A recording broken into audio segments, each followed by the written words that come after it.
So Blacclites is an experimental dance piece, but it's also being done in VR in association with the Jaunt Lab.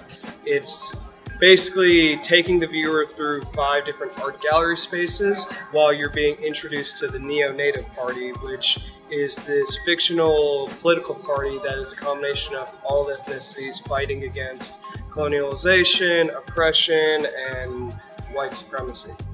The concept of this neo-native party and this whole organization is something that Michael and I have been working on for some time now, so about 2 years. And we actually even kind of created a group similar to this, but we didn't revolt against the government. We just had art shows. Yeah. But that's the idea behind it, is just people who, again, are coming from different backgrounds but are working on the same goal. We want the initial viewing to kind of be almost a little bit of a sensory overload because it's Blacclites, because there's neon, because there's all these dancers and the music's so driving and thrilling. The first room is called BLACKROOM 1. It's kind of an intro.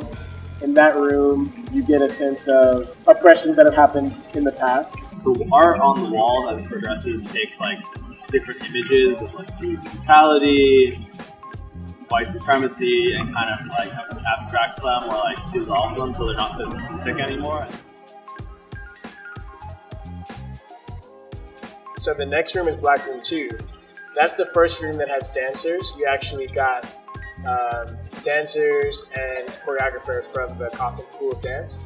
It's the first time where you start to see the Neo-Native Party represented. So I think of the masks as kind of spirits or ghosts, if you want to go into that mystical realm, but also representations of each revolutionary and kind of the mask that they own, and they're kind of surrounding the viewer from all sides and watching you while the dancers are moving around, so it becomes this really kind of intense scope on the viewer. The third room is called the Red Room, and the Red Room is symbolic of one character, which is the Chief Warrior, and that Chief Warrior he's like a ghost himself. He's the spiritual protector of the organization and of its leaders.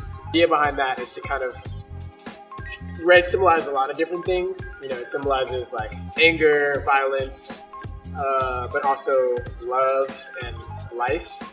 So these people are kind of the blood of the lifeblood of the organization. The fourth room is called the Rainbow Room, and the idea is just to show a kind of insidious, really strange presence of diversity and of color and of light and brightness, and then show how that can be undermined somehow by this latent prejudice and intolerance.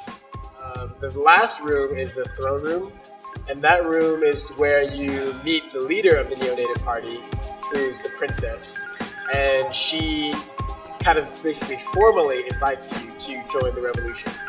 A lot of times in these different revolutions in history, aesthetics become so pointed or so singular that you kind of lose yourself in it, or you lose your identity in it.